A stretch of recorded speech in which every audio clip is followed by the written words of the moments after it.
మన ప్రభువును మన రక్షకుడు అయిన యేసుక్రీస్తు నామమున అందరికీ వందనాలు. దేవునికి స్తోత్రాలు. నిత్యము స్తుతి నొందదగిన దేవుడు, స్తోత్రార్హుడైన గొప్ప దేవుడు మనలను ప్రేమించి మనకు అనుగ్రహించిన ఈ నూతన దినమును బట్టి సమస్త మహిమ ఘనత ప్రభావములు యేసయ్య ఒక్కరికే చెందునుగాక. ఆ దేవాది దేవుడు ఈ నూతన దినములో మన కొరకు అనుగ్రహించిన దేవుని యొక్క వాక్యము కృపావార్త. కీర్తనల గ్రంథము 37వ కీర్తన 5వ వచనము. నీ మార్గమును యెహోవాకు అప్పగింపుము, నీవు ఆయనను నమ్ముకొనుము, ఆయన నీ కార్యము నెరవేర్చును. దేవునికి స్తోత్రం కలుగునుగాక, దేవునికి మహిమ కలుగునుగాక. మన దేవుడు మన కార్యములను సఫలపరిచే దేవుడు. మన దేవుడు మన పట్ల తనకున్న చిత్తమును నెరవేర్చే దేవుడు. ఆయన మార్గములలో మనల్ని నడిపించే గొప్ప దేవుడు. ఆయన చేత మనం ఆధ్యాత్మికముగా ఆశీర్వదించబడాలన్నా, శారీరకంగా దీవించబడాలి అనన్నా మనం ఆయన మార్గములలో నడిచేవారిగా ఉండాలి. ఆయన కొరకు జీవించేవారిగా ఉండాలి. అందుకే భక్తుడు కీర్తనలో అంటారు, నా మార్గములను నేను ఆయనకు అప్పగించుకొనుచున్నాను. మన మార్గములు దేవునికి అప్పగించిన ఎడల ఆయన మార్గములలో మనల్ని నడిపిస్తారు. ఎందుకంటే మన మార్గముల కంటే ఉన్నతమైన మార్గములు దేవుని మార్గములు.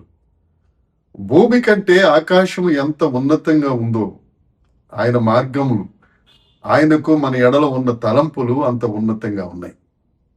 కనుక దేవుని యందు ప్రియమైన వారలారా, మన మార్గములను దేవునికి మనం అప్పగించాలి. మన నేత్రాలు ఎంతవరకు చూస్తాయండి? మన జీవిత కాలం మట్టుకే చూస్తాయి. కానీ దేవుని నేత్రములు నిత్య కాలము చూచే నేత్రములు కదా. మన మార్గములు మన జీవిత కాలం మట్టుకే సరిచేసుకోగలం. కానీ ఆయన మార్గములు మన తరతరముల వరకు ఆయనకు మహిమార్థంగా చేయగలిగిన మార్గములు.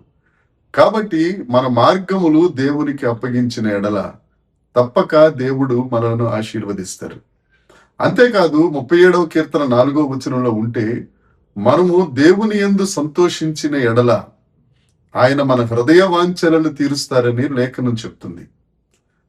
ఎప్పుడైతే మన మార్గాలు దేవునికి అప్పగించామో, మనం కలత చెందకుండా, బాధ పెట్టుకోకుండా సంతోషంగా ఉండి, ఆ సంతోషం ప్రభువునందు సంతోషమైన ఎడల తప్పక దేవుడు నీ హృదయ వాంఛలను తీరుస్తారు. ఆ దేవుని రాజ్యమును స్వతంత్రించుకోవడానికి, ఆ యేసుక్రీస్తు ప్రభువు యొక్క సువాసనగా మనం మారడానికి, ఆ యేసుక్రీస్తు ప్రభువునందు ఆనందించడానికి ఆయన కృప చూపించి మనకున్న హృదయ వాంఛలను తీర్చే గొప్ప దేవుడు యేసుక్రీస్తు ప్రభు. మన మార్గములు ఆయనకు అప్పగించాలి. ఎల్లప్పుడూ స్తుతి నొందదగిన దేవుడు, స్తుతుల మీద ఆసీనుడైన ఆ గొప్ప దేవునికి మనం సంతోషంగా స్తోత్రగానములు చేయాలి. అదే 37వ కీర్తన మనం చూస్తే, మనము ప్రభువు ఎదుట మౌనముగా ఉండి ఆయన కొరకు కనిపెట్టుకునే వారిగా ఉండాలి. ఓపికతో దేవుడు మన ఎడల చేస్తున్న కార్యాల కొరకు మనం కనిపెట్టుకోవాలి. అదే కదా విశ్వాసం అంటే. నా దేవుడు నా కొరకు గొప్ప కార్యాలు చేస్తారు. నా దేవుడు నన్ను చెయ్యి విడువని దేవుడు. నా దేవుడు నా హస్తమును పట్టుకుని నన్ను నడిపిస్తారు. నా మార్గములలో ఆయనను నడిపిస్తారు గనుక నేను స్తుతిస్తాను, ఆయన కొరకు కనిపెట్టుకుంటాను అన్న విశ్వాసము నీలో ఉన్నట్లయితే తప్పక దాటిపోని దేవుడు, నిన్ను సిగ్గుపరచని దేవుడు, నిన్ను విడువని దేవుడు నీతోనే ఉంటారు. ఆయన యందు సంతోషించాలి, ఆయన కొరకు కనిపెట్టుకుని వారిగా ఉండాలి. అపోస్తల కార్యాలు 13వ అధ్యాయంలో దావీదు గురించి లేఖనం చెప్తుంది. దావీదు దేవునికి ఇష్టానుసారుడైన మనుష్యుడు. ఎందుకు ఇష్టానుసారుడైన మనుషుడయ్యారు దావీదు? ఎందుకు అనంటే, దేవుని యొక్క ఉద్దేశములను, దేవుని చిత్తమును నెరవేర్చిన వాడు గనుక. దేవుని యందు ప్రియమైన వారలరా, ఈ నూతన దినములో దేవుడు మనతోనే మాట్లాడుతున్నారు. ఆయన చిత్తమును నెరవేర్చు వారిగా మనం ఉండాలి అని అంటే మన మార్గములు ఆయనకు అప్పచెప్పాలి. ఆ ప్రభువును బట్టి మనము సంతోషించి స్తుతించాలి. ఆ ప్రభు ఎదుట మనం మౌనముగా ఉండి కనిపెట్టుకోవాలి. తప్పక దేవుడు మనలను ఆయన ఆశీర్వదిస్తారు, దీవిస్తారు. ఆయన ఇష్టమైన మార్గములలో మనం నడిచేటట్లుగా దేవుడు నిన్ను విశాలపరచునుగాక. ఈ దినాన్ని ఈ వాక్యం వింటున్న మీ అందరూ ఏ మార్గాల్లో అయితే ఉన్నారో అది నీతి మార్గమొగ్గునట్లు, ఈ దేని ఎందైతే సంతోషిస్తున్నారో అది దేవుని పట్ల సంతోషమగునట్లు, దేవుని కొరకై దేని కొరకైతే కనిపెట్టుకుంటున్నావో అది దేవుని కొరకు కనిపెట్టుకునేటట్లుగా నువ్వు ఉండగలిగితే దేవుడు తప్పక నిన్ను ఆశీర్వదిస్తారు. నీ గుడారపు సరిహద్దులు విశాలపరుస్తారు. అనేకులను ఆశీర్వాద కారణంగా దేవుడు నిన్ను చేస్తారు.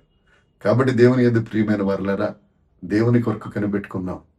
ఓర్పు సహనం కలిగిన వారమై భక్తి జీవితమును నెరవేరుద్దాం.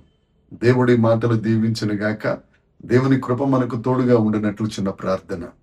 పరలోకముందున్న మా తండ్రి, పరిశుద్ధుడా, కృప కలిగిన దేవా, నీకు స్తోత్రాలు చెల్లిస్తున్నాం.